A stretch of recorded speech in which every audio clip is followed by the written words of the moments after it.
Dad's making a disc golf podcast.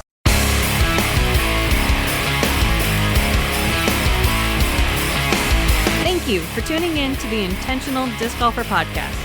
We're excited to have you join us on our disc golf journey. This podcast explores the physical, mental, and technical aspects of disc golf performance. We will also be discussing tools and techniques to improve your disc golf game as we work on improving ours. Now, here are your hosts, Brandon and Jenny Sapinski. And thank you for listening to the Intentional Disc Golfer podcast. I am one of your intentional disc golfers. The other one is sitting next to me. Say hi. Hi, I'm Jenny. She's Jenny. Yep. The other intentional disc golfer.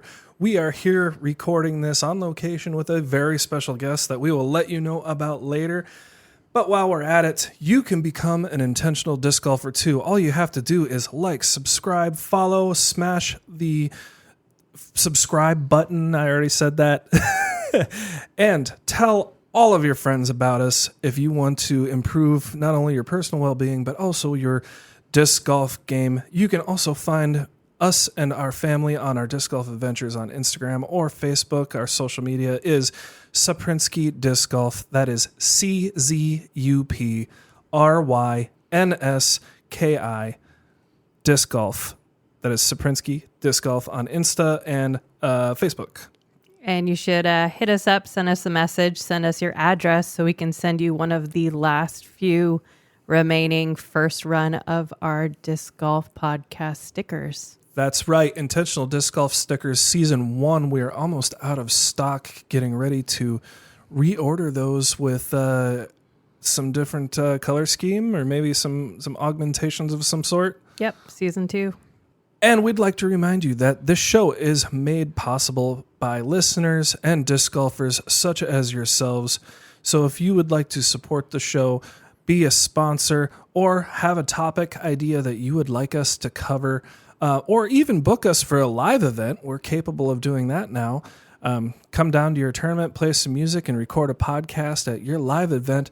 Please get a hold of us at theintentionaldiscgolfer@gmail.com. That is theintentionaldiscgolfer@gmail.com. All right. Well, that being said, this is our first installment of the Decoding the Course series with our very special guests, and we're going to have several special guests throughout this series, lending different perspectives and experiences on the course. But before we dive into that, we're going to give a couple short words from our sponsors. Hi there, this is Brandon from the Intentional Disc Golfer podcast, and I want to talk to you about Disc Raptor, the ultimate disc cleaning tool. I have one attached to my disc golf bag, and it keeps me playing my best on those wet and sloppy days. Then when I'm done, I can just flip it inside out, throw it in the wash, and it's that simple.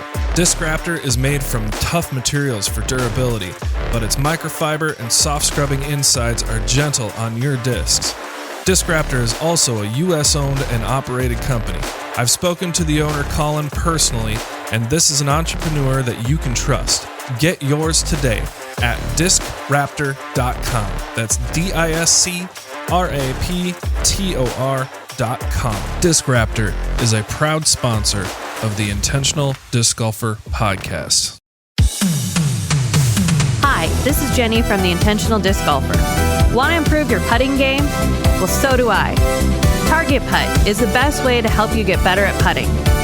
This simple little tool increases your awareness of location, your distance, and your aiming. It's a highly visible target that allows you to focus better, aim more precisely, and dial in your distance.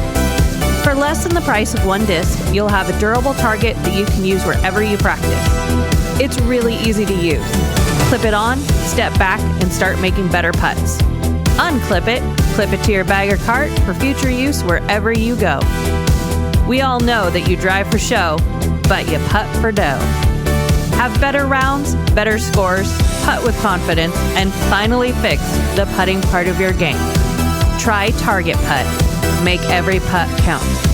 Available at gulfsidesports.myshopify.com. All right, and we are back. We are so grateful to have so much support from disc golfers and the disc golf community. And speaking of which, Jenny, where can you find us next? If you're trying to find me and Jenny, where are we going to be? Well, we just finished Ladies of the Lake. I believe it was the 4th annual Ladies of the Lake. This upcoming weekend, the 22nd and 23rd, we will be at the 3rd annual Rain Shadow Open, put on by Essence Coffee Roasters and Dynamic Discs. After that, we will be taking a break. We get to experience Canoe Journey with the Suquamish tribe, and then we will be a part of the NADGT state finale at Steilacoom, and then the 360 Disc Golf Open. Where's that one at? Nad Park? Nad Park. That one's at Nad Park? Yes. All right. So now that we are all through the business end and announcements of the Intentional Disc Golfer podcast, we are excited to bring you the first installment of Decoding the Course. And with us today as our special guest, why don't you go ahead and let our listeners know about who you are? Hi, everyone. My name is Paul Wright. I am a senior citizen. But I'm a busy one, and I've been playing with Frisbees since I was a kid, and really right out of high school moved into a house with some buddies, and we used to play with a larger mold disc catch and see how far we could throw, and just really fell in love with Frisbee and went over to Seattle, saw an advertisement, and saw what blew our mind, people doing freestyle and golf, and it was life-changing, really. I never thought that it was going to be when I first saw it, but it turns out it became a big part of my life for many, many years. So I started out playing object golf in about 1975, and when the national tour came around to Seattle, I went over and met people and got really interested in disc golf. Raised my family, so I took about 25 years off. And in 2005, when Nad Park went in Bremerton, I started playing disc golf again. And by 2009, I'd won my first world championship. I guess in 2008, I won world doubles with Tom Bontempo as my partner. And then in 2009, I won my MA50 world championship. Wow. A few years later, won an MA60 world championship, won 3 more world doubles championships and lots of tournaments, hit all the majors. Won the Tim Selinsky. My first win 5 times out of 5 that I played it. And first one was when Tim was still alive. What a guy. It was a great experience playing with not with him because he was busy running the tournament, but going down to California and playing. The Tim Selinsky was also a very big part of my life. And then after Tim passed away, they started moving the tournament around to different areas in the country, and it's been interesting chasing it a few places. Where's your favorite place? Oh, my favorite place. Santa Cruz is a pretty special place to go play at De La. I guess that's got to be. Oh, we watched the Pro Tour at De La this year, and the term "you got De La'd." Are you familiar with that? Yes, I know exactly what they're talking about. I've been De La'd. You've been De La'd? Yes, I have. For our listeners out there, can you explain what that is? Yeah, it's if you throw just past the basket, there's about 80-foot drop off that goes almost straight down, and so you have to make some. When they talk about death putts, truly, if you went over that edge without hanging on to something, you would die. Oh my! So, how many world championships and titles, just kind of cumulatively, do you have altogether? I don't really pay attention. It's like people ask, how many aces have you had? I've had a lot. I don't count them or keep track of them. I do know that I had 2 aces in the same day at the World Championships in 2009 in Kansas City. Oh, that's special. That's cool. So, yeah, that was probably the most unique thing. I think it's been done by other people, but it certainly was unique for me because I'd never had a tournament ace prior to that. And then you so got 2. you never had one, and then you got 2. 2 in the same day. Yeah. Oh, wow. Yeah. That's really cool. So that was fun. So I saw a guy caught you at Fort Steilacoom, and he was on one of the Facebook pages and said that you were a living legend in the disc golf community. What do you have to say about that? Well, not from my perspective, but I'm glad I'm still living, and I'll settle for that.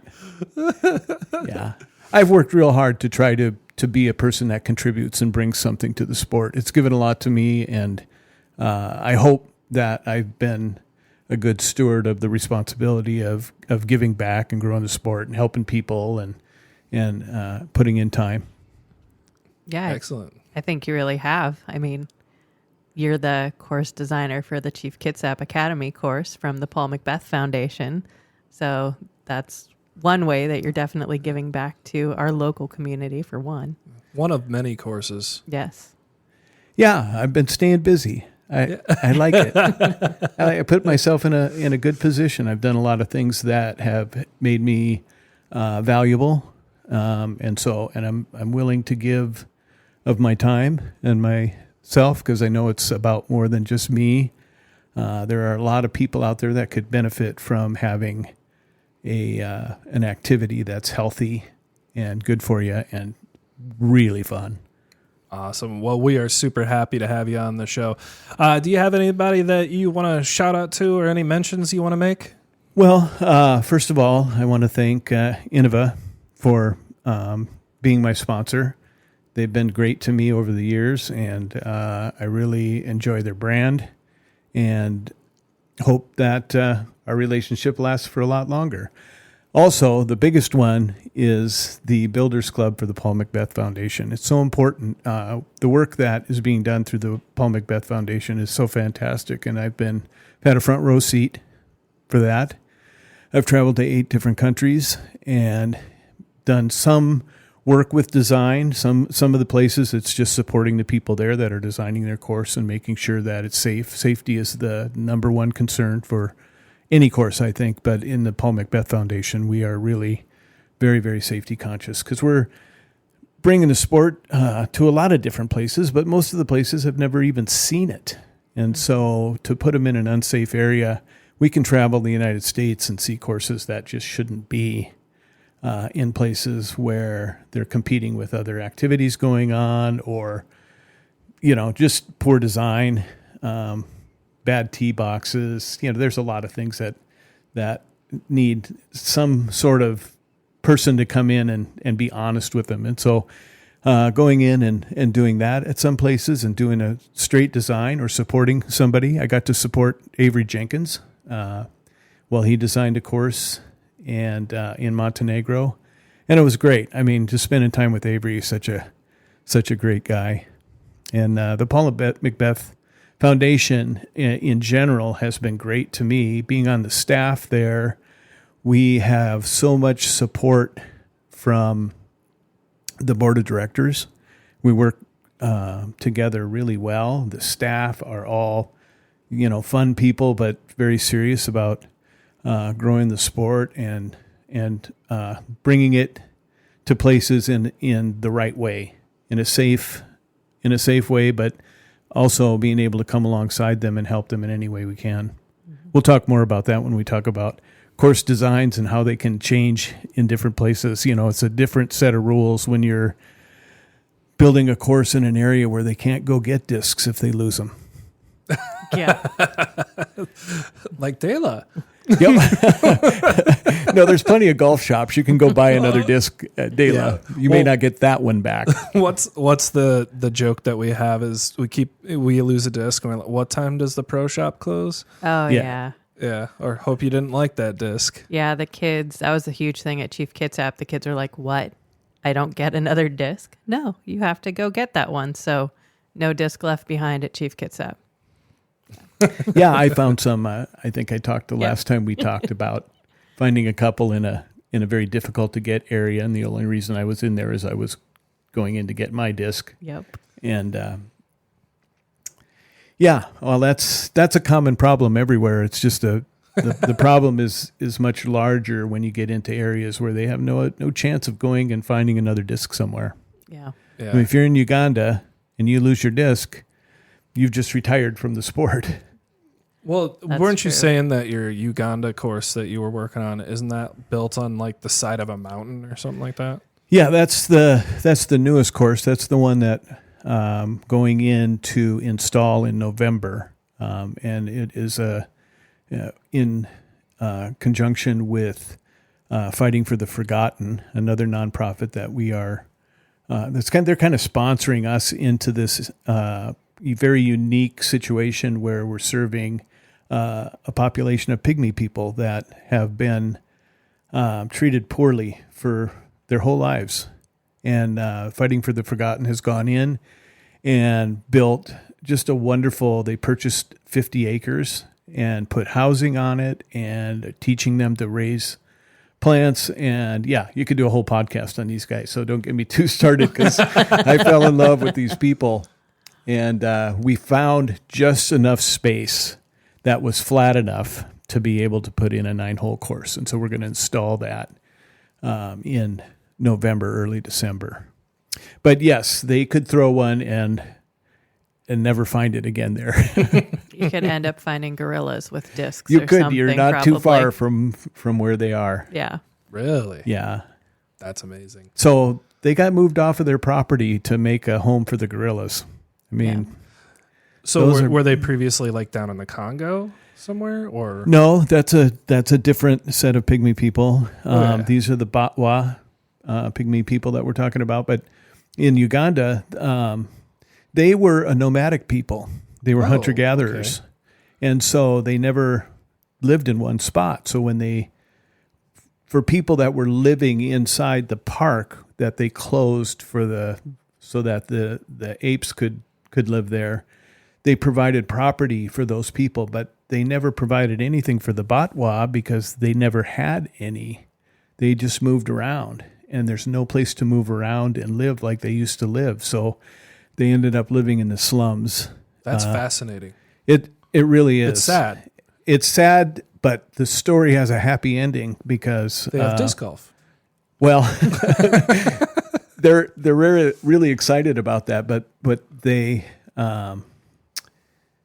have the Fighting for the Forgotten that has come in and given them a chance to live a really good life. And so, I mean, even to the point where, we're not just talking about food and clean water and sanitation and things like that, which is what they're giving them, but now even to give them recreation, Yeah. That's amazing. it really is amazing.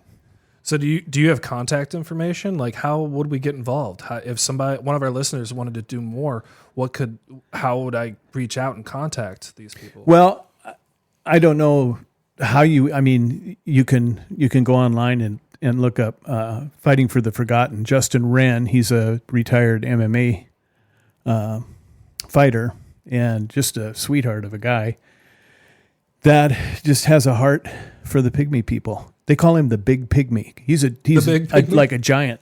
He's a really big guy, and he lived with them, the pygmy people in the Congo. How did we get off on pygmies? I guess Pygmies like disc golf? Yeah. They're learning.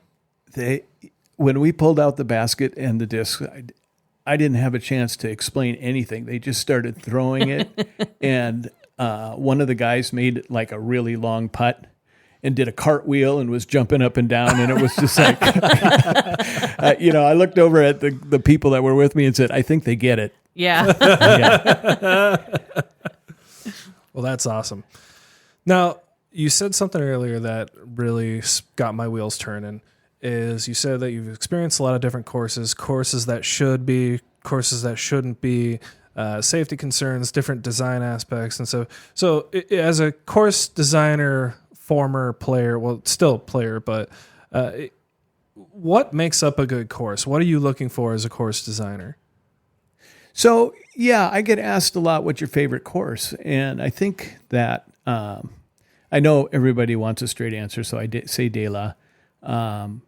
But it depends on what I'm doing, whether I'm training for a competition, and especially as a designer, what is it that we're trying to accomplish with the course? Because a lot of times you'll ask people, what kind of course would you like? And many times you get the answer, I want a world-class course. If it's going to be in our parks department, we want a world-class course. They probably don't know what that means. And what a world-class course has changed in the last 5 years dramatically. I mean, you need a huge piece of property to build, what would really be considered a championship course. And championship courses aren't necessarily what is going to grow the sport.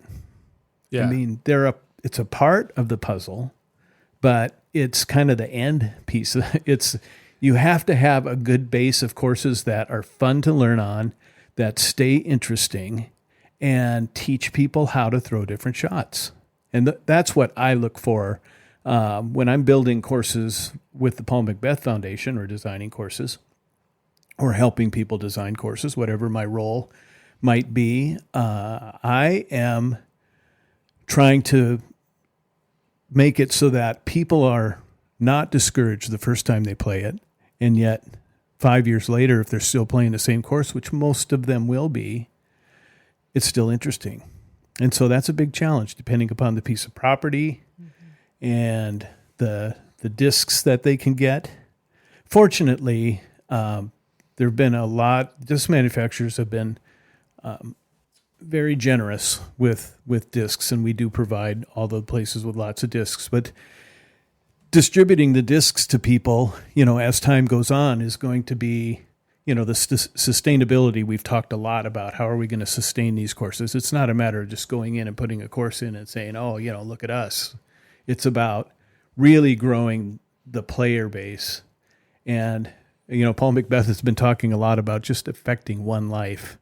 And that's been really powerful for us to look at and say, yeah, we don't have to try to solve the world's problems. But I have to say it's pretty cool to go to a place like Uganda and work with people who have not been treated well and be able to go in and bring something very special to them. That's awesome. I ended back up with the pygmies, didn't I? Yeah. It all comes down to the pygmies. So yeah. And I just want to relate to you for a minute. I think that's a very astute statement that the championship level courses, I mean, especially the experience that we had at the Cascade Challenge, watching the pros down at like a course that we play regularly, down in Shelton Springs, Shelton, Washington. The championship level stuff, or like gold at kayak, is really kind of this very like small group, small niche of disc golfers, where the large part of your body and your base is going to be your amateurs and things. I think Jenny and I have talked about it with tournaments, is why don't, at like a tournament, you might have 10 pros sign up, at least a local tournament or whatever. You might have 10 pros sign up, but you might have 100 amateurs sign up. Why don't we take care of our amateurs? Yeah, I know that's been something that you've been asking, and running my first tournament, I was trying to cater to the pros to a certain point. I think just because, they're trying to make a living off of doing it too. So there is that aspect of it that we want to respect them for, going out there and trying to make a living out of it. But for sure, the Ladies of the Lake tournament had a killer players pack. I mean, the one that I did, I thought had a killer players pack.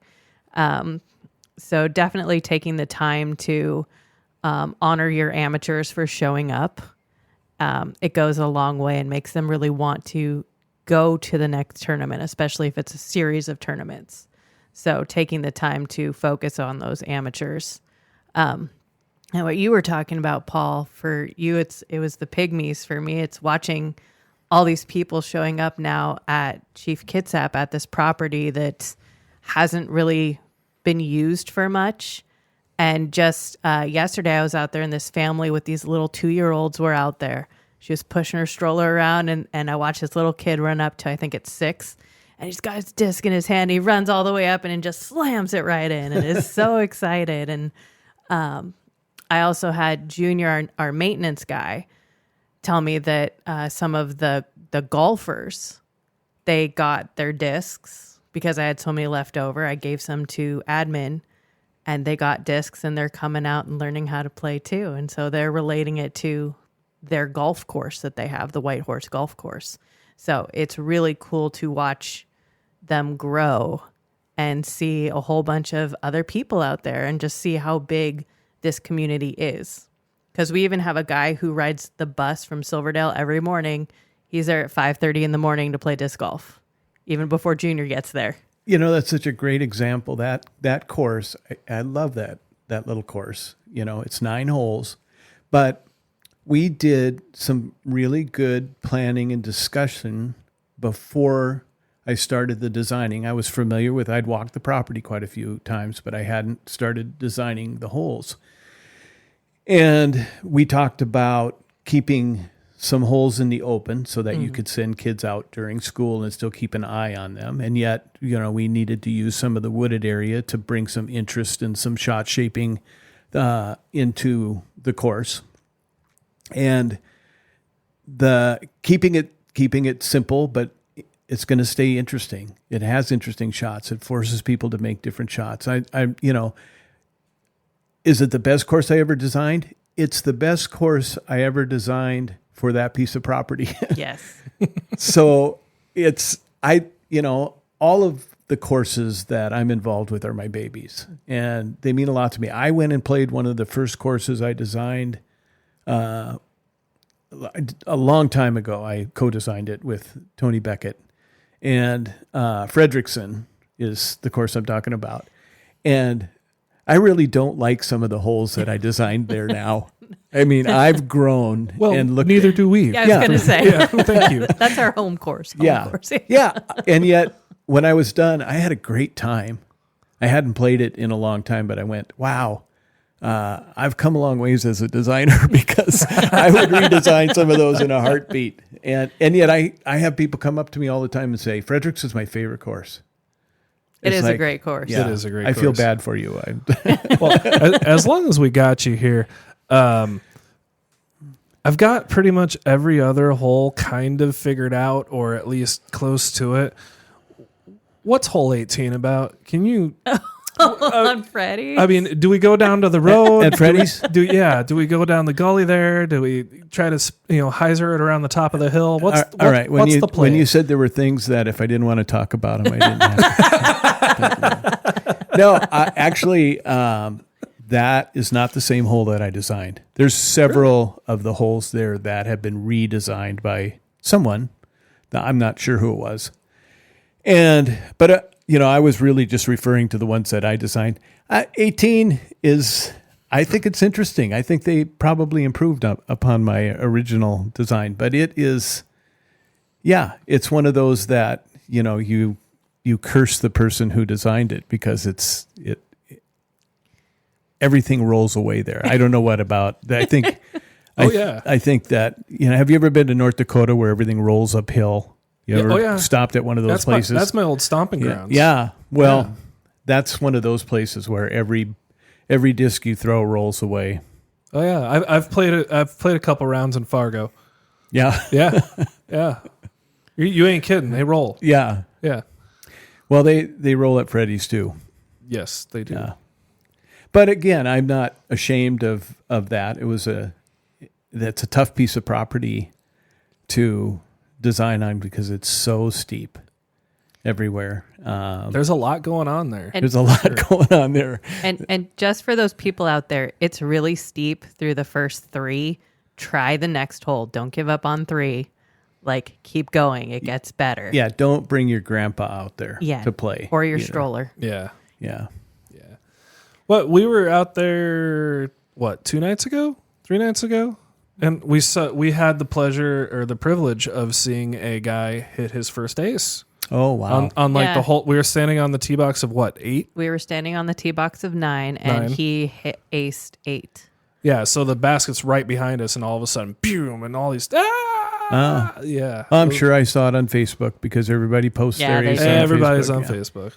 But we also get to see, because that's communal property, there's this lady who she trains her horses, the barrel racing horses, and goes through there. And so we got to see Merle again. And Merle was qualified for, I don't remember which competition, but good luck Something to Merle. in Oregon. Good luck, Merle. Yeah, good luck, Merle. Merle.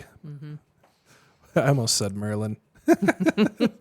It's magic. It is. Yeah. Disc golf is magic. Disc golf is magic.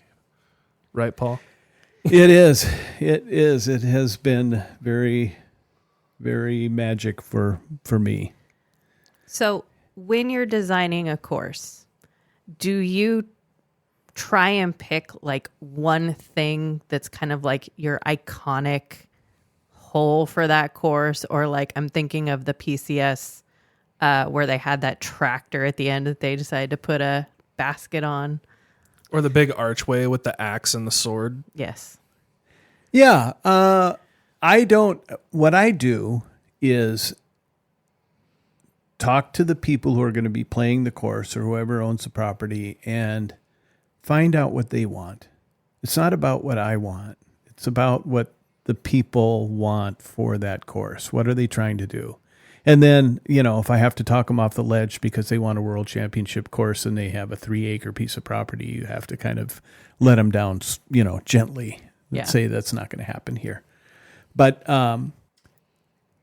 because if you're designing it for somebody, and, it's different internationally where you're going to places where they don't know disc golf because they don't know what they want. Mm-hmm. And so you get to go in and do that. But I try to really look at the whole piece of property. I want to find out where the boundaries are and then walk around that. So I know, if there's things across the boundary that we have to make sure that we leave more room. Like the concern they had at Chief Kitsap about going down on the freeway. Yeah. It was like, I still think We have some kids that are trying. That's the only reason why they're concerned. So,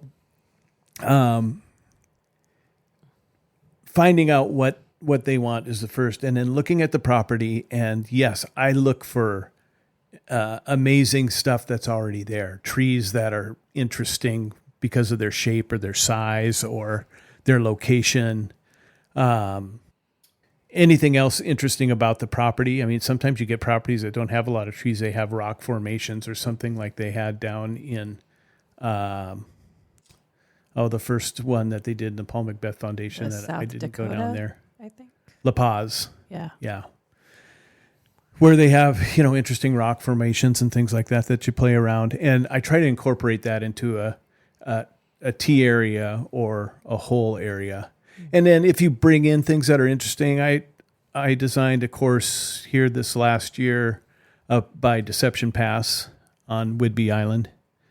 And it's around an existing 9-hole executive golf course. He wanted 9 holes that went around the outside. So went in there and he had some old farm equipment, and we ended up using some of that on the course just to make it interesting because of the property was, I think we brought out every interesting thing on that property that we could.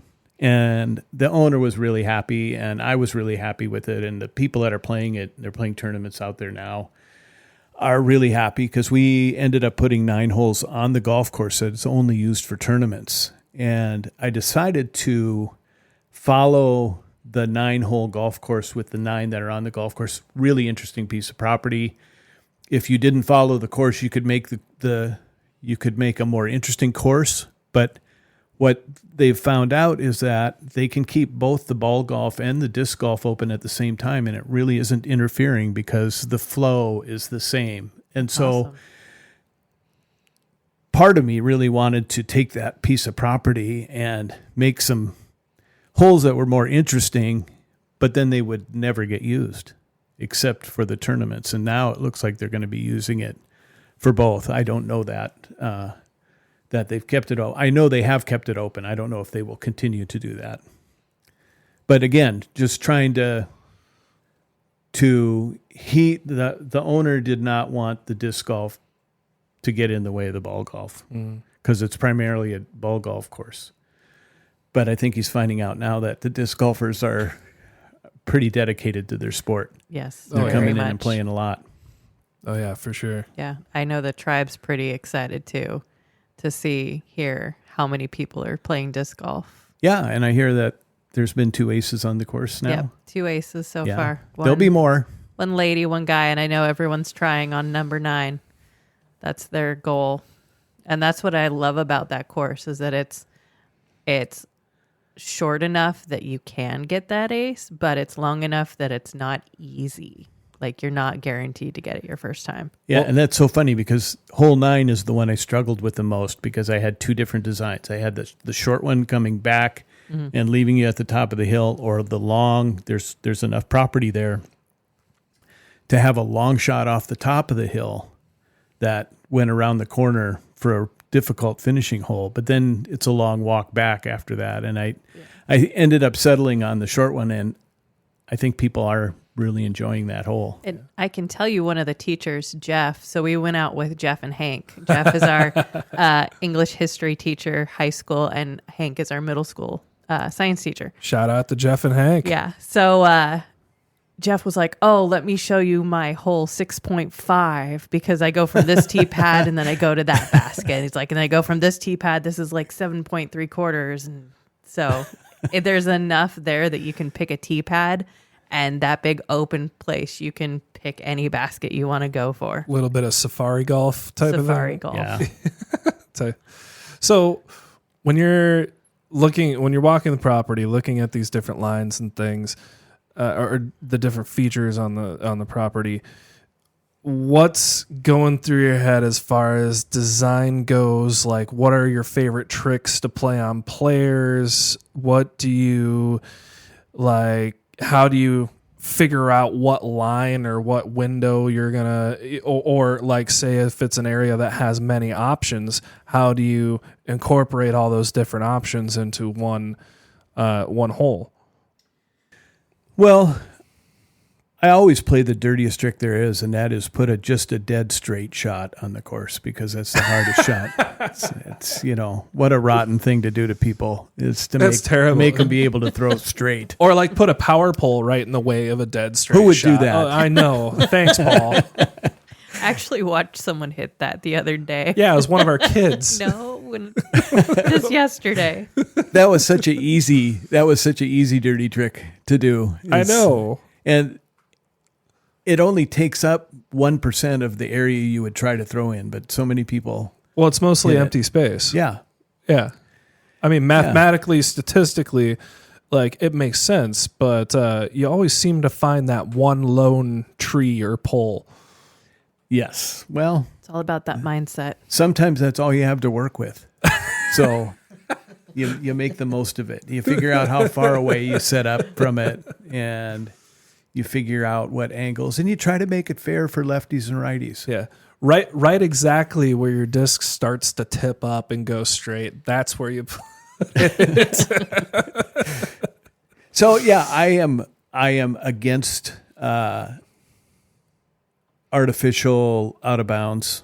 I mean, I know they have to do that for championship courses and to make things challenging, but I like to use what's there as like natural barriers and things like that. Yeah. I'll do an elevated basket. Typically one on a 9-hole, just because if people are going to go out and play competitively, they're going to run into that. And so if they've never, I remember the first time I saw one, we didn't have any here in Kitsap County, and I was out playing, and all of a sudden here's this basket that's 10 feet off the ground, and I'm supposed to try to putt at it, and I have no idea what to do. And so I don't try to make them ridiculous so people are like, that's so cool. I remember I asked one of my friends who I respect as a course designer, and told him, the person said, I'm thinking about putting 3 elevated baskets on my property. And this guy said, well, it's about 4 too many. Yeah, Jenny, didn't you have a run-in with an elevated basket not all that long ago? Are you talking about Frederickson or are you talking about North Bend? North Bend. Oh my gosh. So North Bend is one of those courses where, they have the 2 basket positions.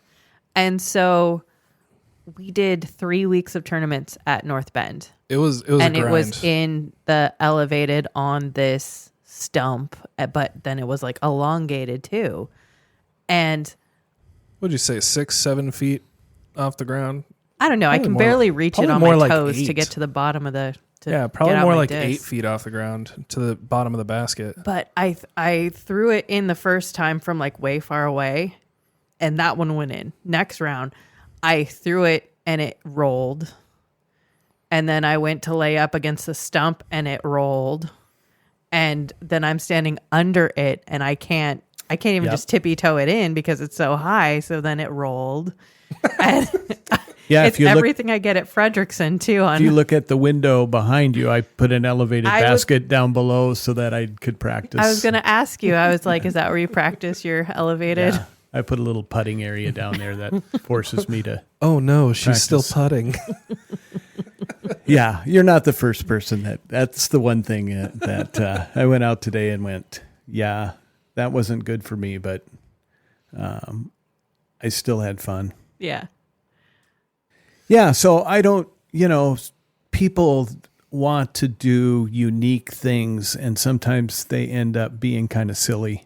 I'm like, it's like going through the clown's mouth or. Can you give us an example? Yeah, I don't know. At White River, there was a hole that they called the toilet bowl. Mm-hmm. And there was a little curly Q. The tree had grown in a circle. And you could, if you could get the disc through there, then you could subtract 1 from your score. It's the long one. I know exactly. It seems when pretty you're talking gimmicky. about. Yeah, exactly. Well, gimmicky. That's the thing, is that sometimes people want to do something gimmicky, and that's just not my style of creating. There is enough challenge in this game without bringing gimmicky things into it. True story. Yeah. I played ball golf for many, many years, and in so many ways it's the exact same game, and that's part of what I love about it. And in so many ways it's not the exact same game. There's more layers and physics, I think, that you were talking about, and I think more to dissect than just whacking a ball. Yeah, it's a complex game as well. I think that ball golf has a lot of layers, depending upon what level you get to. Mm-hmm. And I think that disc golf, I'm not sure we've even discovered all the levels of disc golf yet. I mean, because it's still a pretty young sport. Mm-hmm. There's more to come. I wouldn't be surprised to see 1,000-foot drives become a norm. Well, and you look at the talent that's out there now compared to the people that were winning all of the tournaments. And I think it has to do with when we're watching people like us who pick up this sport in their, we're in our 30s, but we're teaching our kids who are young and malleable, and they're just shooting things like James could kick my butt any day he wanted if he tried, but he won't try. That's James the child, not James Conrad. Yeah. I mean, James Conrad could also kick your butt anytime he wanted. Yes. Anyways. But he'd have a smile on his face. He would frolic from He would frolic. He would frolic. I love that about him. Yeah. And since we're talking about James Conrad, thank you for signing my Nomad at Shelton Springs. I have been using it so much. It's a game changer. I bought 2 more. I need to have you sign them. So James Conrad, if you are listening, there might be some Nomads coming your way, like XOXO James Conrad, get your first ace type of thing. Or, he signed my disc too. And I told him, I'm like, well, I need you to sign this one because I need to retire it so I can buy more. And I went out and bought 2 more. My favorite disc by far. Yeah. Yeah. Mine's really anything Innova is. is my favorite. Lightweight Mambas have been a game changer for me as I've gotten older and my arms slowed down and I struggle. I can still get some distance on He just on a lost lightweight Mamba. What, my Mamba? Yeah. Oh, I took him out of my bag because I keep flipping him over. No, you lost one. Which Isn't one? that what we need to pick up at 360? No, it's a Mako. Oh, Yeah. okay. I like Well, I can probably hook you up before you leave tonight. So I like the Innova drivers and fairway drivers and stuff. I've really taken a liking to the MVP line of putters. I enjoy putting with MVP discs. They just fit my hand and the feeling so well. I think there is 100 different manufacturers out there now. I heard that number somewhere. Well, Matt's got what, 56 of them now? I think Matt is who said there's 100. He doesn't buy from all 100 Yeah. of them.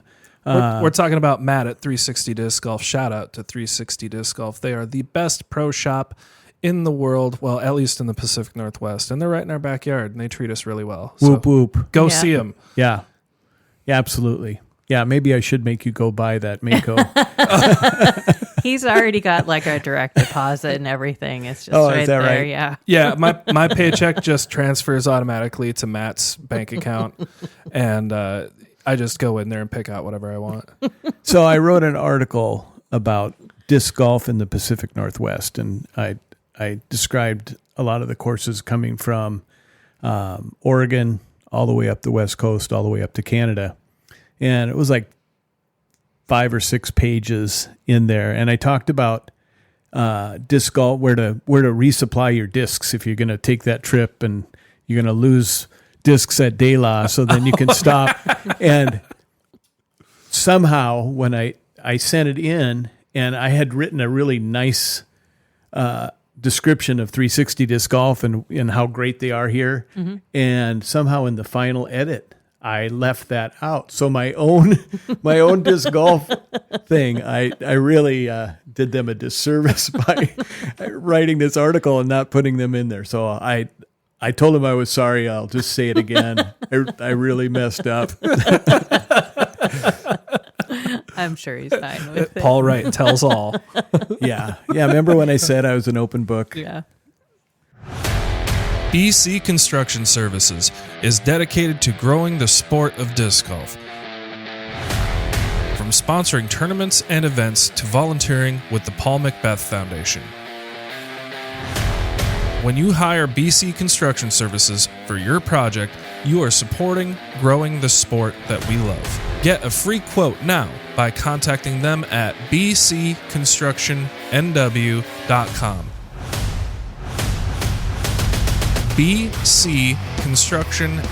bcconstructionnw.com or at 360-271-3441. That is 271-3441. Serving the greater Kitsap and eastern Jefferson County area. What's good? Eric Oakley here, and you are listening to the Intentional Disc Golfer podcast. Yeah. So getting back to the design of things, I think that for me, I was able to get a piece of property that I don't think I could have designed a bad course on. And that was the Ross Farm. Mm-hmm. The Rosses let us build on their property. And it's an unusual shape, but it was probably 50 acres, 60 acres that we covered. And it was such a wonderful course. I'd love to get another piece of property to try to build. But I think, my sweet spot is at building smaller, interesting beginner levels that stay interesting throughout your whole career, not for big arm. I think that seems to be my wheelhouse. At least that's the opportunities that I've gotten. And I'm happy with that. Love to get an opportunity to do another big course sometime, but it's not that important to me. Yeah, I know that's the goal at Chief Kitsap. They're talking about needing to have something a little more challenging and going off into the woods too. So I'm crossing my fingers and toes. You It may should get be your soon. opportunity sooner than later. Yeah, I'm not going anywhere. Yeah. Yeah, we know where you live. But I might, I definitely would go there for that opportunity. Yeah. For sure. So I was going to say one thing. We were talking about the big ball golf courses and like the big arm courses. One thing I really like about disc golf, and it's why I stayed away from it so long, is I was such a hiking junkie and I love being in the woods. And I was like, oh my gosh, they totally ruined this hike with a disc golf course. But now that I disc golf, like it just exemplifies the hike and it just makes that property, you don't have to change it as much as you do with, say, a ball golf course, because you're not trying to keep the manicured lawns. You're trying to do more of keeping it natural and, going around the trees and the trees that Chief Kids up, like they seem happier because they actually got a haircut. So it's kind of nice. Well, when you think about it, a ball golf course is an ecological disaster. And all the chemicals and pesticides and things that they put on there, and, just all the trees and just flattened land, it's really a nightmare when you think about it. I mean, it's beautiful, but it's so unnatural that it's almost upsetting in a way.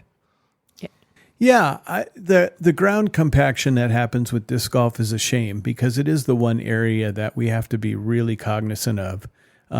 We put so many feet on there, which means that people are playing and people are getting recreation. And there's always a price to pay. There's a cause and effect. And so I think I've blown a couple opportunities to put disc golf courses in because I'm honest with people up front. It's like, if we put a course in here, it's going to get played a lot.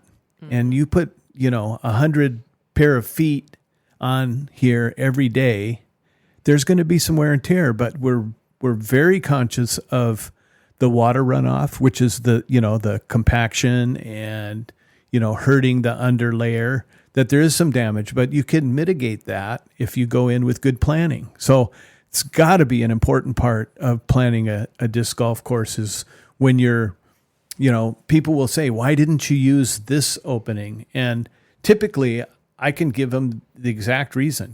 It could be because it was too steep, that we were worried about water runoff, or it was a particularly sensitive area in there. Would have made a great hole. I agree with people that certain areas would make wonderful golf holes, but we have to work together with the environment, with the people.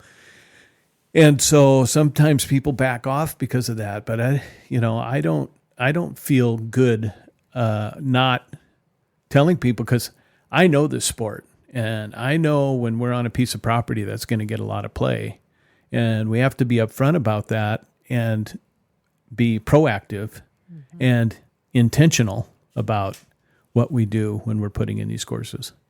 So you'd say stewardship over the land is definitely a key factor when you're designing Has one of to these be. things. First, we have to protect the people, then we have to protect the environment. I mean, as a firefighter, that was pounded into me my whole career, is that we save people and we save the environment, but in that order. And that same philosophy carries over. And property is important as well, but sometimes property can be replaced where you can't replace the people and you can't replace the environment. And so the same thing with our sport. Not quite as dramatic as it is in the fire department, but still important. I'm glad it's not as dramatic as firefighters. I think the kids may disagree a little bit, but that's just the kids. About what? That it's very dramatic. Oh. The kids have good meltdowns. I'll let you know when I have to carry you out over my shoulder. No, but you're talking about the stewardship. And so it comes to mind locally recently is at NAD hole 15. No, is it 16? Where it's the one that went up the hill. Right, where they closed. Now they had to close it because of how much damage there's been. And so now it's over here on this hill. And then I'm noticing, because Freddy's is our home place, hole 2, where it's up that hill, and just seeing all the places where we're going to need to, re-put in stairs, and like that basket's leaning. But in both of those cases, I mean, they lasted years and years because we have done things.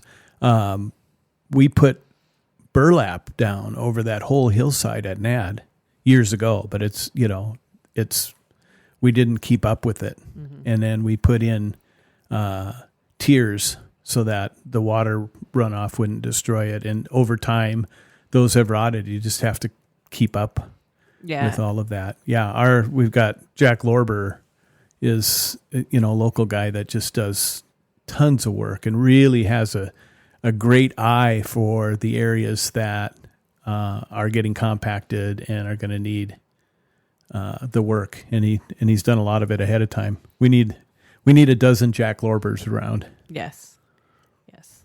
Especially since we lost a course. So now people are using these other courses more. And as we're growing the sport, it's just something we have to watch more and more as more and more people use these places.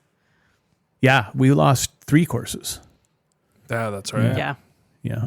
So what was the third one again? Well, the 2 that were out two at Horseshoe Lake, And then the Bud Pell, Bud Pell, which was getting all the play.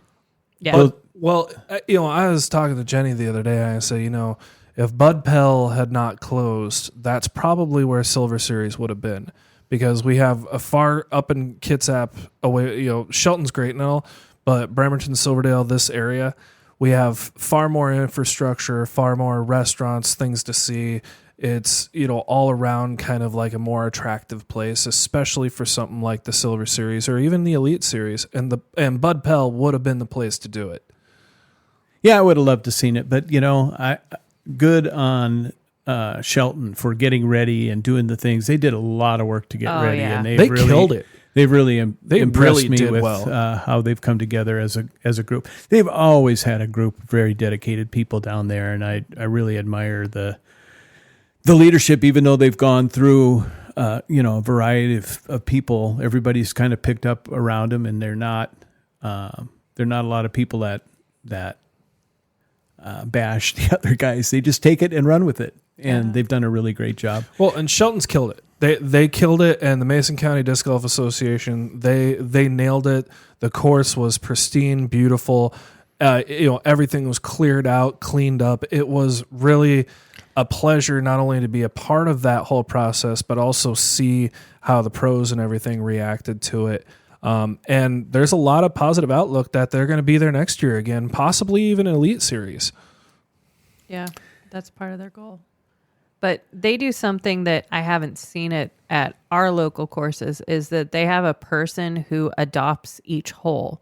And Yeah, so we've tried they're that. responsible for that hole. We've tried that. I mean, we've done it unsuccessfully over the years a couple times where we had people. Yeah, I just couldn't believe how much they cleaned up some of those holes. Like, I never knew it could look so good after being like traumatized by the first time I played Shelton. It's so beautiful now. Yeah, we're really surrounded by people that have done it right. I'm surprised that we haven't had more success with the parks departments than we have had. We've had some success with them, but we tried to get into one of these heritage parks, and they said, we think you have enough disc golf already. And that was prior to the Bud Pell closing. Mm-hmm. But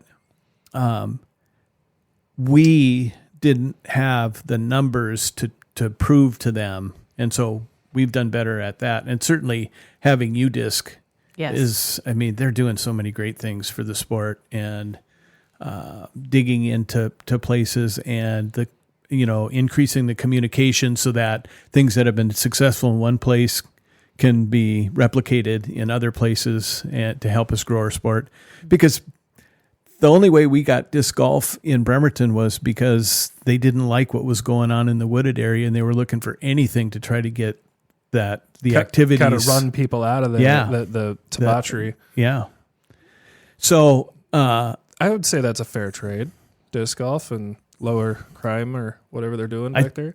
I think they were happy with those decisions, but it's a heck of a way to pick your spots that you're going to put a course. That's I mean, true. you'd like to be able to find locations that were far enough apart to where people could consider things their home course. And they still didn't do it because they appreciate the sport. Although in our county, we have a new person in charge of parks director that is a disc golfer. So, oh boy, yeah. I saw they just put out a new survey. I was actually just going to talk about that. I looked on the West Sound Disc Golf Association email and started taking that survey about the parks department, and it was all about this park and that park, and how often do you visit that so that they can allocate funding and stuff?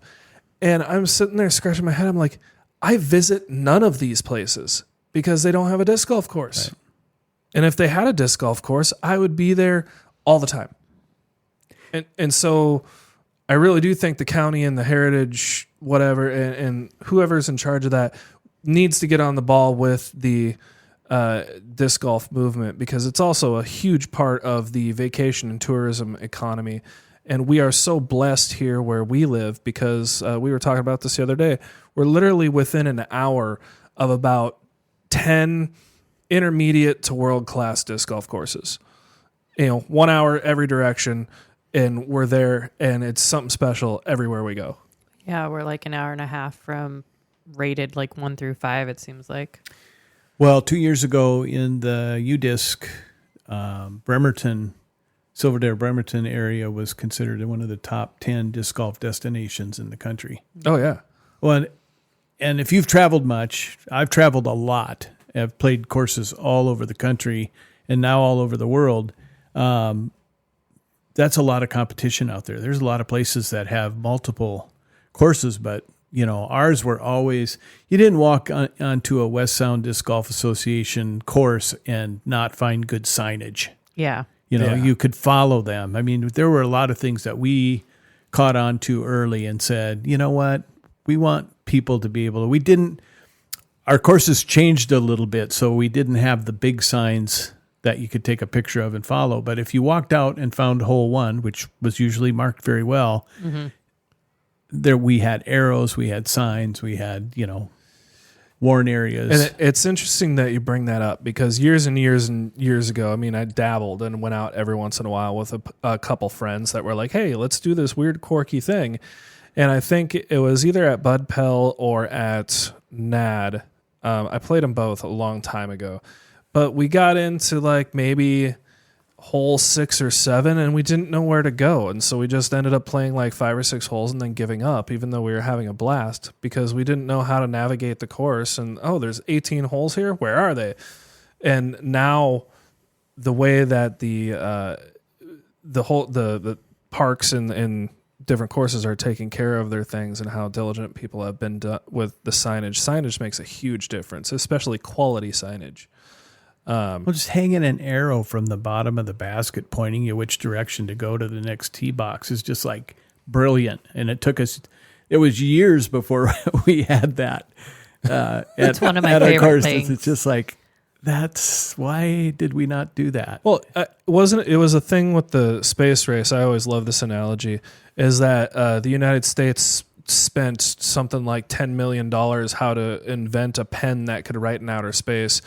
And Russia was like, take a pencil. Yeah, no kidding. So, all right. So now, as a player, put on your player hat now. Like, how do you take apart a course? Like, what's going through your head? How do you evaluate the different lines and the different holes and the things that you can do? How do you, like Jenny was saying, how do you pick that gap way up there around where everybody else has? Or don't. Yeah. or don't. As a player, I look at a hole and say, where's the biggest gap? Because I'm much better at throwing through a big gap. I used to be pretty good at narrow gaps because that's the kind of courses we had around here. And when I would travel and play competitively, people would go, oh, this course is going to be the course that I got the 2 aces on, played the same course twice in the same day. And it was 2 different rounds that I got the 2 aces on, but it was very wooded and very tight and everybody was just sweating over it. And for me, it was like, these are all big gaps. Yeah. Because I play really, really tight courses. And so, but I will still, even if I have to shape the shot a little bit, I will still go for the biggest gap that suits. I am dominant backhand player. So I'm going to go for a backhand shot over a 99% of the time. And you're right-handed? I'm right-handed. Okay. So right-hand, I will throw a forehand if I'm stuck in a bush and I have to reach out and throw a forehand. And one thing I wish that I could go back, I would have started to learn forehand early on when I was learning to throw backhand. So you kind of use a forehand more of like a utility rescue shot. I use it about as often as I use a tomahawk, Okay, fair enough. or a roller. I just, I'm a backhand dominant player. Oh, don't get me started about rollers, Paul. Okay. He's the roller king. Well, we don't have a lot of good courses for practicing a roller around here. No, they're very wooded, very Lots of stumps. stumpy rocks, Yeah. things like that. Our kids don't think so. They're always They throwing like rollers. rollers. I throw rollers, but not intentionally. Yeah, that's how I throw rollers.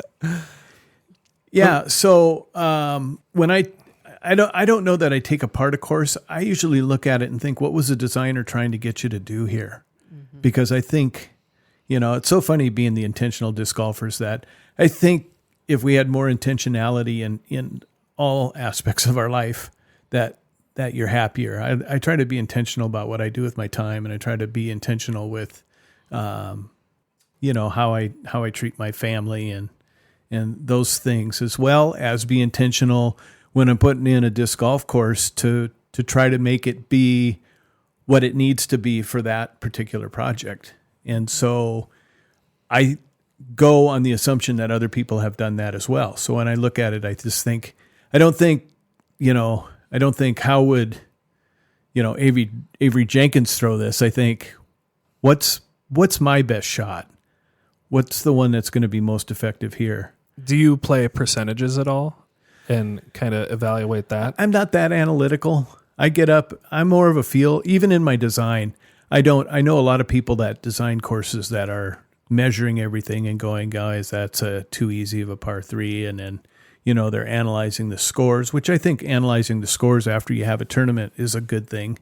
But it's kind of a complex, because you have to look at what their ratings were to see what they did and make adjustments. But I know a good golf hole when I see one. At least I think I do. Mm-hmm. And I would rather make a course that has 18 good holes on it than something that I've analyzed to death and it meets all of these criteria. It's like, I want people to go, wow, that was fun. Did you see that hole? That's a tough shot there. And, the way versus putting Mandos or out of bounds in, I try to throw into areas that narrow at different distances, maybe 30 feet off the tee box, maybe 50 feet, maybe 100 feet. So I have to throw a different disc that's going to hold before it turns either left or right. And that's one of the things that I do automatically when I do a course is say, I want to throw something that's going to end up being right to left. That's what this hole, but how far back do I want to put the tee box so that people are forced to make a shot that's going to stay straight for certain distances. So that's one of the things that I do. And then I look and say, what disc does that for me when I'm looking, like before Worlds. Every Worlds I competed in, I went a week early and played the courses and tried different, I'd empty my bag just to see what shot was going to work. And sometimes that helped me. And sometimes I went, oh, that was just the perfect shot. And then I'd try it in the tournament and go, why didn't I just play that smart? And I always felt like I was less talented but smarter than most of the people that I played with. I don't know that that's true, but especially the smarter part. But I had a tendency to not throw out of bounds and not try to make shots that I know that I'm not good at. And every time I did it, I would go, that's the reminder. Mm-hmm. So it wouldn't cost me too many strokes because I would learn from those things. Sometimes you take your medicine. Yeah. Sometimes after a bad shot. Sometimes you get, well, like I had an experience recently shortly after the Eric Oakley episode. Shout out to Eric. He's a heck of a great guy. And we had a wonderful conversation with him. But I went into North Bend and I shot a plus 22 and I haven't done that. And I was upset, putting it lightly, not having a good day. Then I went and had some lunch and I went back and I shot a plus 2, which is, I'm happier with a plus 2, especially at North Bend because it's a big arm course and I'm not a very big arm player. I mean, I've got 400 if I need it, maybe. but that's if I get lucky. So I was happy with that result. Well, I just got 400, so I haven't been throwing 400 for 5 years. So yeah, it's one thing to have a bad round. It's another thing to ruin everybody else's round that you're playing with because you're mad at your round. That's what I've always told people when, they're cussing and, having a bad round. It's like, hey, just because you're not having fun, don't take mine away. Yeah. And people will respond to that, usually in a I'm sorry kind of way, if you say it out of love and not out of criticism. Well, that's the part that he's not talking about, is that he was on a card with me actually during that, and that kind of happened. Yeah, well, we're married, we love each other, and we try to come to each other's rescue even when we don't necessarily want it, because we're compassionate towards each other. And I was having a really rough day. I tried to distance myself away from, and it just seemed like no matter how positive, how try to get it out of my head, it's like every single bad break that could have happened. Like every single tree, every single out of bounds, every single hazard, and then you come back the next round, don't hit any of them. Yeah. And it's like, I don't feel like I'm playing different. What's going on? Yeah, and sometimes you just need a little bit of space. I've been married 45 years. I mean, there's times when I say to my wife, because she would come with me to some of the competitions and things, and, if I threw a bad shot, she would try to console me, and I would just say, I just need some space, I don't need a hug. I probably do, but... That's one of my favorite things from Shelton was Kat threw some shot, and it was pretty awful. Kat merch. Yeah. And, the crowd is like applauding, and she's standing there talking to Kona. And she's like, just don't clap. Like, guys, it wasn't. Don't clap. And so I just laughed because that's how I feel sometimes too, it was not a good shot. Just don't tell clap. me it was. Don't just clap. Don't clap. And like Eric said so wisely, is that sometimes the reward for having that is that you learned. I listened to this tape series one time called The Psychology of Achievement.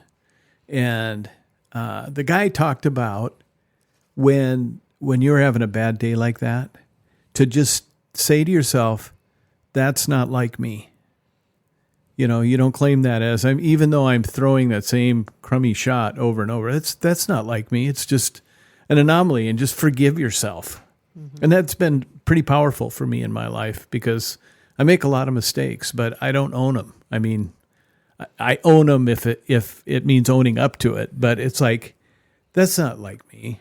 I don't, that's not a typical thing for me to do. So it's just going to happen. I think that's really awesome because Jenny herself put that to work this last weekend at Ladies of the Lake and pulled together 3 incredible rounds and set 3 consecutive personal bests, one after another. Well, it was kind of backwards, but yes. Do you want to talk about that at all? We can later. Do you want to do it? We'll do a different one. Do a different one, but what came to mind was, how Eric said you're going to play the game you're going to play, and so I just kept thinking, I'm going to play the game I'm going to play, and I think what changed it for me is I'm to the point where I can actually start visualizing things because I understand it enough now, and so that really helped. Was being able to visualize shots and actually be able to throw lines. Yeah, lots of practice. Lots and lots of practice. And it's fun when it comes together and you're at a tournament and you're able to do that with people around and to win your division. I shot my first even round. Nice. That wasn't an ace run. We're supposed to get more points. this shot from up here down to the basket that's down on the putting green down there. We've had that set up for 20 some years, and the other day my wife got her first ace. Oh, nice. Nice. She was like, "Well, you signed the disc," and I said, "Well, honey, I didn't see it."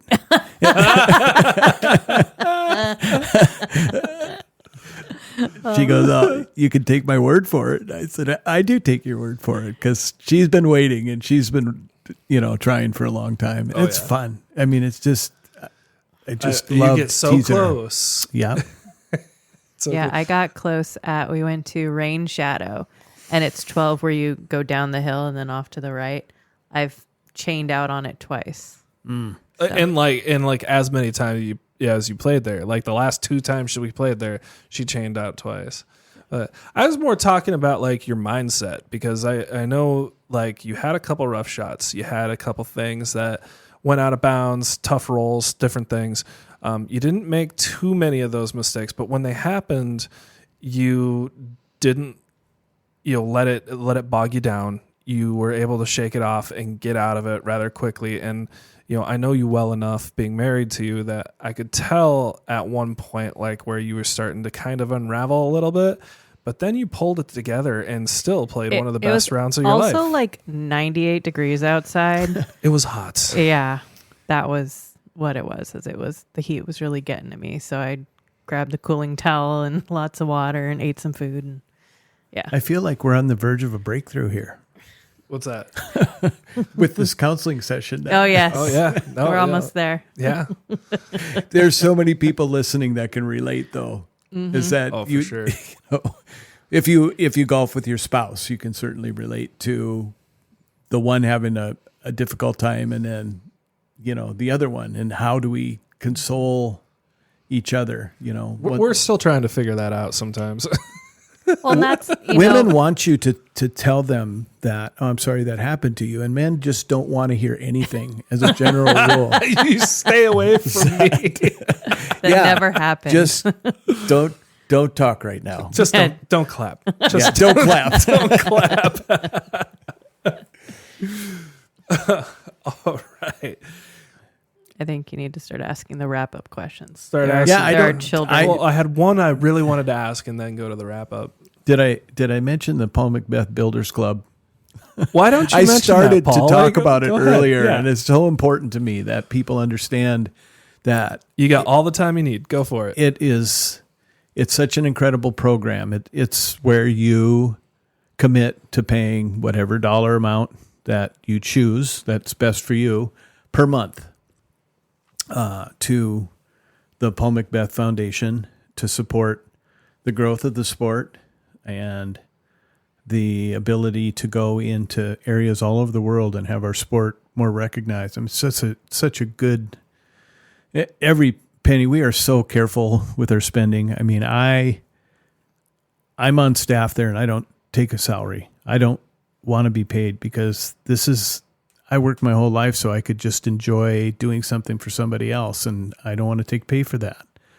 But there's, people who love the sport and really want to wonder, what can I do? You can get involved with your local club, but one of the things that I would encourage you to consider doing is joining the Builders Club and donating to the Paul Macbeth Foundation.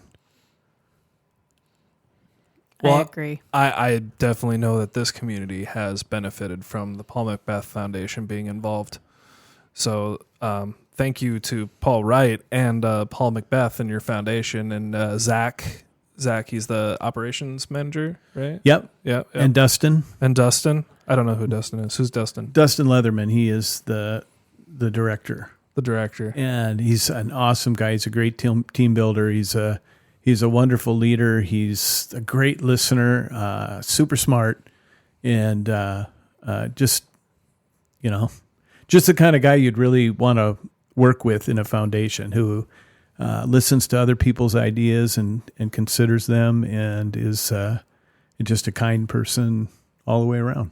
Yeah, and that is one part of the Decoding the Course series. We do hope to interview someone else from the Paul Macbeth Foundation. Yeah, too, and Zach, I mean, if you could get them together, because they're both, they just work well together. And I just, way younger than me, guys, and I respect them so much, and I love their leadership, and it's, just an honor to work for them. And everybody else on staff too is just fun. I mean, when we have meetings, it's not like, oh, I got another meeting to go to, like it was in the fire department where it was like death by committee. These are like, I can't wait till Monday when we get together again. Yeah. That's awesome. It's fun when you have that same passion too. Yeah, it is. Good group of people. All right. Well, maybe I'll remember what I was going to ask as we are going through the wrap-up stuff. But our standard questions, you kind of covered it already. How did you get started? You said you started playing object golf. What was your favorite thing to throw at? Trees. Yeah, I live in the Pacific Northwest. So you go out and like mark a tree and say, I bet you can't hit that one? I would put surveyor tape around the tree. Okay. And you'd put 2 pieces of tape. You'd have to hit the tree in between. And I had a dog that was competitive. We played in the 1981 Rose Bowl, not in the Rose Bowl, but at the World Frisbee Championships. Mm-hmm. And so back in those days, I'd take my dog to the park. I'd give a bunch of kids a Frisbee. She would play for hours, and I would go and just play at that park. There was Evergreen Park down in Bremerton was where I played most. There was an old swimming pool there that's been torn down now, but I had one hole that went over the top of this abandoned swimming pool. And so, I would throw at other things than trees, but it was mostly trees. And that was a lot of fun. I just loved the sport from the very beginning. And you say, what year was that? That was 1981 when we were in the Rose Bowl. Okay, so it was kind of during the infancy of disc golf, wasn't it? Yeah, disc golf was like 1978, 79, but I was involved. We just didn't have any courses over here, so I'd have to go to Seattle, and I was working in a restaurant, didn't make a lot of money, had 3 kids. I didn't have them all yet. We had our first one in 1980. But, didn't have a lot of money to go to Seattle to play all day. So I just, had a couple buddies, but a lot of times I just played by myself. I just enjoyed it so much. It was like grab my dog and head on out. So I got to know, because I saw this kind of documentary on the history of the disc golf basket. Have you ever encountered one of those baskets that has like the solid sheet metal cone at the top of it, and then the basket under, like one of the first? Yes, I have seen them. Have you played on them? No, I can't. I was going to say, how do they work? I don't know. Obviously not well. They're not around anymore. Yeah. No, it's like everything. Everybody's got a better idea, and then usually the cream rises to the top. I'm still going to make a basket that when you hit it, glitter shoots out. I'm working on that. Oh, she's all about glitter. If you can add glitter to it, she will do it. Okay. Yeah. I'm looking forward to that. I'm going to do it. Maybe you can break it out at the grand opening of the big course when we do the big course. Oh, there you go. It'd be a really good time. Something to work towards. There you go. Yeah, we were at this celebration and they had those little party popper things that you twist and that stuff. And I didn't realize it, but I had mine turned the wrong direction. And I'll just leave it to the imagination. Yeah. But I'm lucky I caught it before it went off. Otherwise, I would have had a real bad time. Yeah.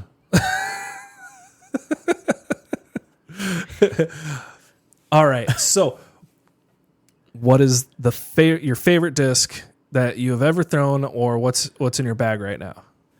Yeah, like I said earlier, or favorite couple discs. The Star Mamba, as far as a driver, the lightweight Mambas, they help old people, and they're really fun to give to people who are just learning, who can't throw a high-speed driver because they don't have the arm speed yet. I'm like, this is going to be a good driver for you for about 3 months, and then it's going to be a great turnover shot, and then it's going to be a roller disc for you, because as you learn, this disc becomes, and then if you hold on to it long enough, when you get old, then it's going to become a draw for you again. It can fill all of those At spots. least now it's beat in, though. Yeah. And I decided early on that AVR putters were going to be a part of my game, and they've always been. I've got a putter that came from the South Pole. Friend of mine picked it up when he was on a mission down there to McMurdo. And so I've putted with that for 20 years. So the South Pole putter is an AVR? Yeah. Oh, that's really neat. What is it about AVRs that you like, that you enjoy? I don't know. I mean, I like making putts. but that can't be the criteria because I don't make as many as I'd like to. But I don't think it's the putter. They go in the basket. Yeah. No, I just early on, I looked at what all of the players back then were using, all of the top players in the world, and they were all using AVRs at the time. And I went, you know what? If that's good enough for them, it's good enough for me, and I'm going to put these in my bag. And I used to just switch like every week. If I didn't make a lot of putts, it was like, I'm just going to get a different putter, So at the next tournament, whatever putter it was in the player pack, was like, if I threw it and made it, it was like, okay, that's my new putter. Yeah. And so it was only about 6 months in where I went, I'm going to go with AVR. And I still throw, that one, I had another one that I, won all my world championships with, but as I've gotten older, I want something a little more grippier. So I go with an R Pro AVR, and I've really been happy. It's helped me a lot. Well, Innova has been around, like for a blink of an eye. It's been around for. It was the only game in town for a minute, right? But then you get that was supplying like high quality disc golf discs. But then, you start to. I don't know exactly the chronology in it, but I know it was Innova, and then like other manufacturers. Discraft was there. There was a 2-horse show for a long time. It was Innova by itself, and then Discraft came in and they both make fine discs. They make great discs. Yeah, I like Innova. I've thrown some Discraft. I like Discraft. Everybody's going off about the buzz. Like every single printed tournament thing, whatever, it's always buzzes, and I don't get it. But whatever. If it works, it works, right? Well, we used to have rock versus buzz. That's what we would play at. Oh, is that what the deal is? Yeah, you'd grab a rock or a buzz, and then we would play, and so I used to throw the buzz. And I won the tournament with the buzz, and then I got sponsored by Innova, so I went to the rock, and then I ended up winning it with the rock. Back in the day when I could throw, I could take any disc and put it through a pretty small gap and get some distance with it. And now you could let me play with my whole bag. I can't throw. I can't get the same score. I shot 11 down with one disc. So you got a Mamba on the driver's side is your favorite driver type. Then you have the AVR on the putter side. What do you got in the middle? What's Wombat 3? A Wombat. Wombat 3. 3. Not a Wombat. Okay, Wombat 3. What's special about the Wombat? The Wombat 3. You should know this. You're a leopard person. All the different leopards. The Wombat goes straight, and if you put a little hyzer on it, it'll hold the line. If you put a little anhyzer on it, it'll hold the line. So when you're throwing well, when your release point and your arm and everything is working great, it just goes where you throw it. The problem is when you're not practicing, it goes where you throw it. So that's the problem. What are the numbers on the Wombat offhand? The Wombat 3. Wombat 3. I don't know. That's kind of like the Mako. That's what I like about the Mako. Yeah, I threw the Mako for a while, and once the Wombat 3 came out, it was like sold. That's why I've got some Makos you can have. Oh, yeah. Auction them off. No. Are you going to autograph them? Yeah, they probably have my name and number on them because I threw them for quite a while. So if I lose it, it's going to come back to you. To me, anyway. Yeah. That thing again? It's going to be like the Mako curse. Yeah, and the Mako 3 is also... Love the Mako 3. Yeah. I had two of them, a heavy one and a light one, and I lost my heavy one. But it's coming back to me, Paul. Somebody found it. Oh, good. And they were nice enough to send I've had it back people back. call me and tell me they were going to send the disc back and never do it. I just recently had it. So what happened? Jenny here, I'm a leopard guy, right? Star leopards, they're my go-to. I can do anything I want with them. And they just fit me so well. And Jenny, I had a lime green one, and Jenny took the stamp off of it and dyed like the old 1980s Ninja Turtles on it. And this is my favorite disc. And then after she did that, I put it in a bed, or before she did that, I put it in a bed too. So the rest of it is like orange and green and yellow and like these really cool colors. I affectionately call it Turtle Power as my disc. Mm-hmm. And I threw a great fairway shot down at PUD down in Shelton. As a warm up for on like hole 2. Yeah, I was warming up for the Shelton Springs Open, and hole number 2, throw an awesome sidearm, and I lose the disc right in the middle of the fairway. It's gone. Poof. we look for like 45 minutes. Yeah, like this is my favorite disc. I'm lost without it. And few weeks later, actually just recently, kind of like the beginning of July here, I get a call from a guy down in Yelm. Or no, was it Yelm? I think it was Yelm. Yeah. Was it Yelm? Or was it? No, it was Tumwater. It was in Tumwater. I get a call from a guy in Tumwater, and he's like, yo, dude, I found your disc. He's like, it's super cool, and it's like really special. He's like, I just want to make sure that I get it back to you. I'm like, are you serious? Like, I will PayPal you the money if you'll ship this thing back to me so I can have it, for my tournament this weekend. And he's like, yeah, I'll take care of you and everything. And he's just like, you have to answer me one question. I'm like, yeah. He's like, this is a leopard, isn't it? Yes, it's a leopard. What and it actually turned out to be kind of a Cinderella story in a way, because I'm like, hey, do you listen to the podcast? And he's like, oh, is that you guys? And he's like, the intentional disc golfers. I'm like, yeah, you should give her. And she's like, yeah. He's like, I got the stickers. I've heard about you guys. I've heard all good things. And he's like, so now it's like we know each other. And I'm like, well, next time you're up this direction, give me a call. You got my information. We'll go out and play around.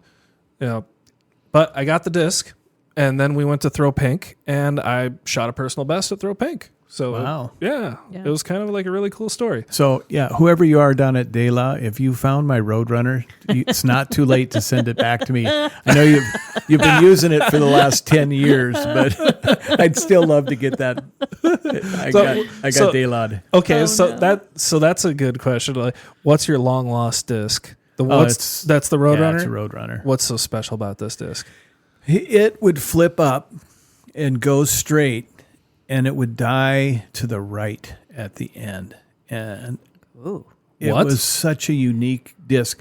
I had lost it in the White River at Riverside, and it stayed in the water, and somebody found it after 2 years. I got it back, and it had, it was like Spider-Man getting bit by the spider, and suddenly you have these superhuman powers. So this disc, it took me a while to figure out what it did, but it would do it every time. I could throw it, and it was just consistent. And I just overturned it at De La on this very unique hole. And if you go too far right, it's either in a tree or it went down into a gully that was too steep for me to go down. But yeah, no, I missed that. Do you remember how heavy it was? No. I I remember it didn't even look like itself after it came out of the river. It was a white disc, and then it had turned kind of a brown color, and I had put some red markings on it so that I wouldn't grab the wrong. It sat next to my Valkyrie in my bag, and so I put little black lines on my Valkyrie and little red lines on my Roadrunner, and so that, because I would grab the wrong one from time to time, and it was like, I need to do something to kick my memory in so I don't grab the wrong disc. Yeah, gotcha. And yeah, I think it was probably 170 in the low 170s back then. Maybe that's like high 160s. Maybe, but somewhere in there. Yeah, but I've never found another one, and I've had lots of them. I've had lots of Roadrunners also. In fact, there's one. I've lost lots of Roadrunners. A red one at Fairgrounds right now, off of the side of what is it, hole 8? The big long one, right when you go across the road. Oh, that's where my no, it's the one before that. That's where my diamond is. Yeah, well, there's one. There's a red Roadrunner off to the left of hole number 8. If anybody finds it, I didn't see it. I was there today. I played. Well, that's good. Fairgrounds for the first time since the redesign. Yeah. Of it. It was fun. It's nice. It wasn't fun the first round. The second round was fun. Yeah. They've done a really good job with Fairgrounds. The addition of the red tees makes it not so daunting. Right. So, makes it playable. We feel comfortable taking our kids out there. And also the work they've done to clean up and move brush out of there and signage and everything has made it much more inviting to,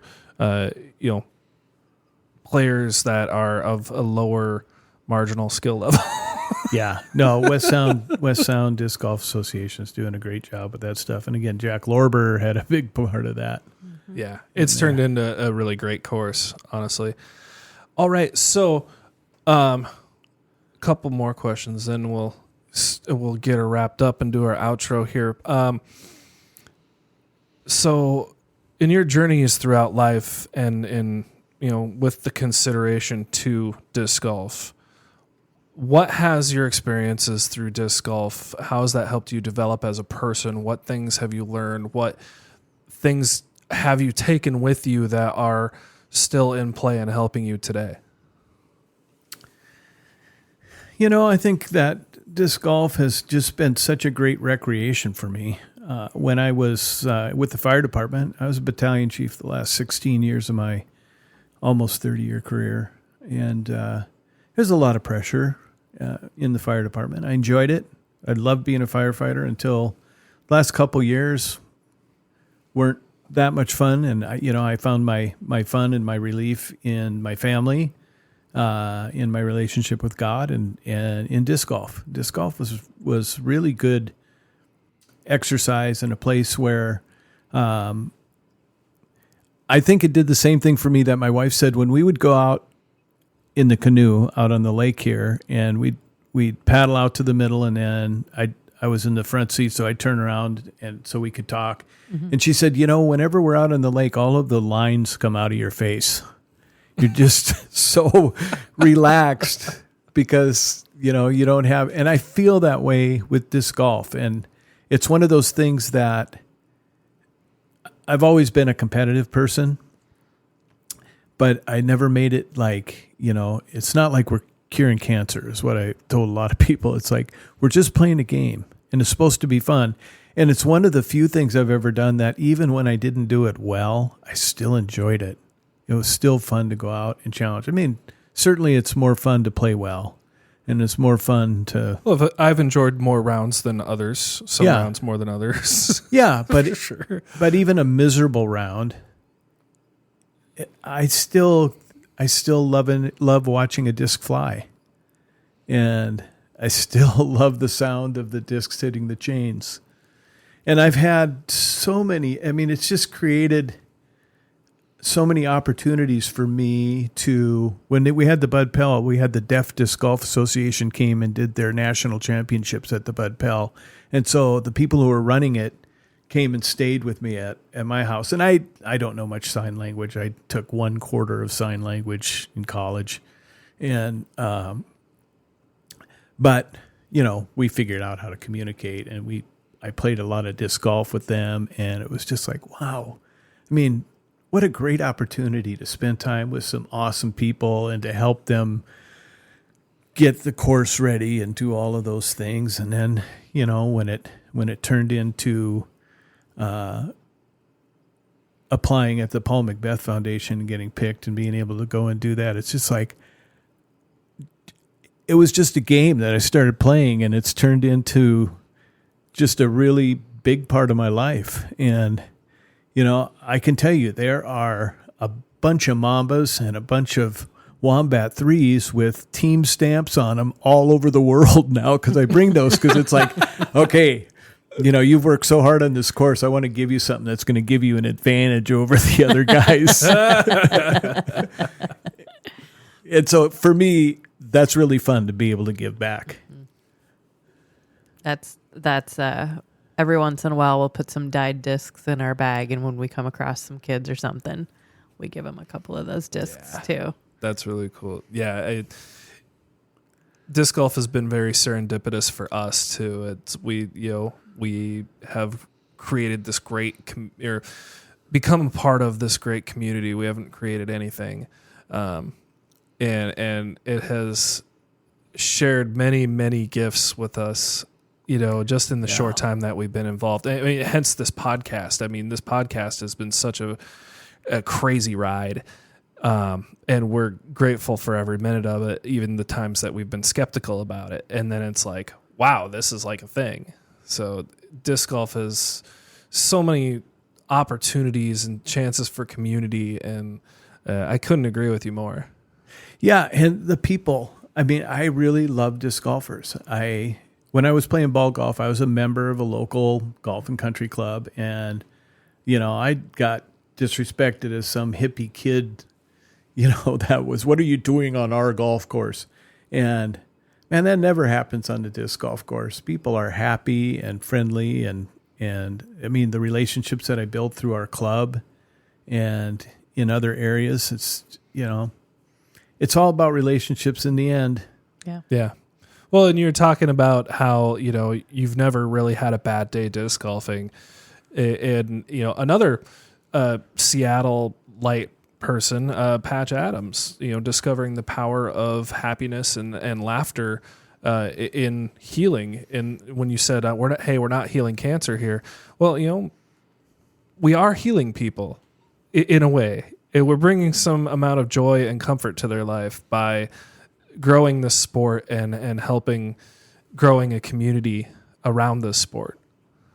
Yeah, I follow my heart, and my heart tells me what we're doing because, I want to do something meaningful with the rest of my life. I don't think it's all over. I mean, I've been retired for 8 years. I love retirement, but retirement isn't like, hey, it's all over. Retirement's a chance where you get to give back and say thank you and show your appreciation to the world for allowing you to live this long and to, fortunately for me, I've got a nice retirement. I got a nice place to live. I got a wonderful wife. I got 3 great kids. I got 6 grandkids that I love more than anything. Yeah. And that's actually a fantastic lead into our last question there is, again, disc golf considered is, what are your plans and projects for the future? What do you hope to develop personally, and also, disc golf wise, for yourself and the community around you? Yeah, my focus is very much on going with the Paul Macbeth. I've got 2 trips between now and the end of the year, at least 2 trips to places that are gonna rock the world, I think. And future Pro Tour stops? No, probably not. No, but certainly breeding ground for future world champions.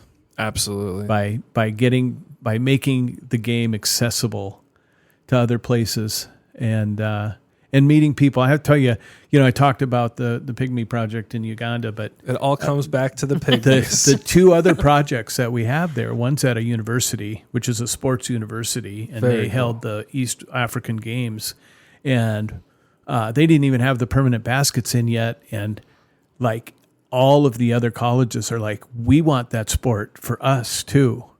And then the third place that and the people that are running that program and the person that runs the orphanage, where we orphanage for 400 people, a home for unwed mothers, a home for abandoned babies. I mean, this guy is doing it, and a school, winter school.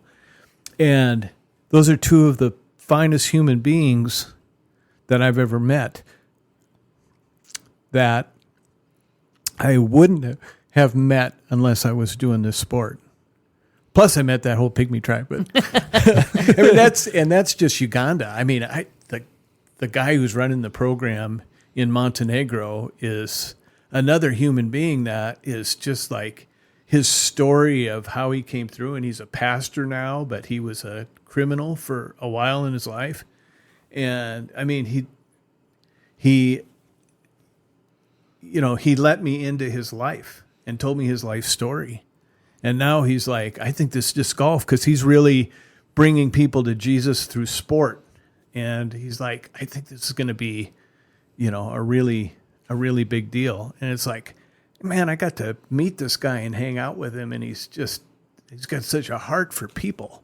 Yeah. And, I mean, I guess I could go through every country. You want to hear about Nicaragua? The guy there is the guy's allowing his neighbors to have a girls' school on his property for free because the girls don't get the opportunities there to get, he's hired this teacher to come in.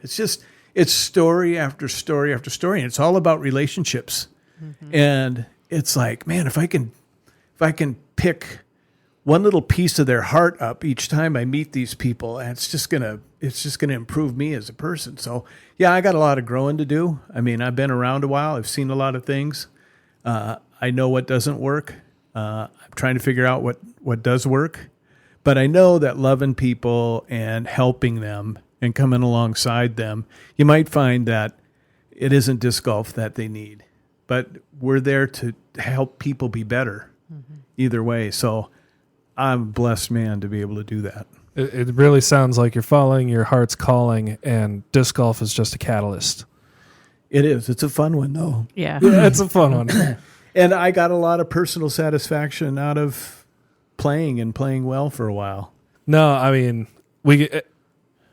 for our listeners that aren't here, being a part of this physically, you can tell that Paul's very passionate about the work that he's doing through Paul Macbeth Foundation and disc golf and the life-changing experiences that this, I hate to say it, silly but important little game has provided for him and for us. That he's you can't see the tears in his eyes, you can't see the redness in his face. He's this has moved him to a level of being very humbled and grateful for being able to do this. I mean, it's what you're doing is super special.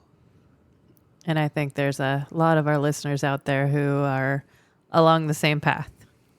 Yeah, there are a lot of people doing great things. I'm certainly, just trying to focus and be the best at what I can be. But man, it takes a village, like they say. It does. It really does. And there's a lot of people. I mean, I feel so blessed to know you guys. It's not like sometimes you do your podcast, the people aren't neighbors like you are with me. I mean, they don't know. They don't have that friendship and that personal relationship. Yeah. And it's I'm so blessed to know you guys and to know. It's funny because I talk about these courses are like my kids. It's if you're going to leave your kids with somebody for a while, you'd rather have it be somebody who cares about them than somebody who's just going to watch them. Yeah. And so, that's you guys with the Chief Kitsap Academy. Is just like, I don't think a lot about it because I know it's in good hands and it's being taken care of. And I certainly want to stay a part of its life. If it needs anything, that's. And the Paul Macbeth Foundation kind of treats all of their projects that way. It's like, I was surprised to get another email of, hey, we got more discs. Do you need more discs? Yeah, we just got another box full today to give out to the kids. It's is there anything else you need? We're trying to get the signs done and finish off. It's not like, we're not a one and done kind of organization. It's like, we're here for you for the long run. Mm-hmm. We want to help you be successful. And that's why we need the support of you guys, our listeners out there, being a part of the Builders Club too. Yes. Yeah. And to our listeners out there, Paul Macbeth's mantra right now is, if you can affect one life, get out there, clean up your course, volunteer, get involved, introduce a new kid or a new person to the sport, because you never know whose life they're going to go out and change. And I think that, I can't speak for Mr. Paul Wright over here, but it definitely sounds like he's on the train with, if you can only go out there and change life, but in your situation, you're changing many. A couple of things that have happened to me in my life that made a big difference was somebody giving me an encouraging word when I needed it. That could be so powerful. And you can see kids who are out playing and just, tell them how good they're doing and, help them, but encourage them more than anything. I mean, when I wanted to be a firefighter, I had to go to this academy to be a volunteer locally. Mm. And when you put up a ladder in the fire department, there's certain footing you have to do. And it's complicated, but it's simple. And I could not get it down. It was the first time I'd ever done it. And this guy watched me work at it. And when we were done, he came up to me and said, Are you interested in being a professional firefighter? I said, yeah, that's my goal. And he said, you're going to make it. And that made such a difference for me because it was like, this guy knows what he's talking about. And he said something encouraging to me. And there's people that are going to look up to you, even if it's just disc golf. Doesn't, have to be. But just to be able to encourage somebody and tell them, you know what, you're going to be okay. It's, and especially if you can say, I'll be there for you. That's the kind of experiences I'm getting from the other side when I'm going with the Paul Macbeth Foundation to these countries and helping people do that. Is this, there's opportunity after opportunity to encourage somebody, but that, at your home course, there's those opportunities as well, where we can affect that one person. Well, there's so much adversely to that is people, there's a ton of negativity in the world. Oh, yeah. And people, when you give them an encouraging word, when you're positive and genuinely vested, if not concerned in their well-being and development, it really throws them off. When actually, I definitely am of the school of thought where it needs to be the other way around. Yeah. Yeah, no, I don't know why I'm getting, the longer we've gone into this, the more emotion I'm getting. We're getting down to those layers of how special this really is to me. And yeah. It's, well, you're a very genuine, honest guy, and that's part of the big reason that we wanted to have you on here, is because we knew that you were going to give your heart, and that's something that we look for in people that we want to have on the podcast. Yeah, I don't know if we've cracked the design code tonight, but we've covered a lot of ground. Yeah, you've given us a lot of insight into what are you looking for when you're out there on the course, and it's not just the course, it's the people that are on the course. Yeah, I bring passion to my designs. I don't bring science as much as a lot of people do, but I go out there to try to make something that's going to be fun and that people are going to enjoy. And in the meantime, they're probably going to learn something about how to throw certain shots. That's true. Too, which really thrills me when I watch somebody finally be able to throw that turnover shot that gets them within a birdie putt. It's just like, yes, that's what this hole was designed to do. Well, and it's unbelievable how much you learn about yourself through this experience in this game. Yeah. Yeah, it's an ongoing process. That's for sure. Yep. Well, maybe we haven't cracked the course, but maybe we've cracked the player and the heart of a player and the heart of a giver and a volunteer and a steward, and all of the good things that that people can be and people can offer. Yeah, don't be afraid to chase your dream. I never thought I'd be a world champion at anything. Let alone a 6-time world champion. Yeah, if God gave me a gift and it was disc golf, I'm not sure whether, I always wondered, was that really what I would have gone for if it was my choice? But I didn't have the vision to know where it was going to take me, and now I'm going, yeah, that's exactly what I should have been doing. Mm-hmm. Yeah, jump on board and hold on. Yep, for sure. All right, Paul. Well, that is an excellent session. I think we're going to probably call it right there.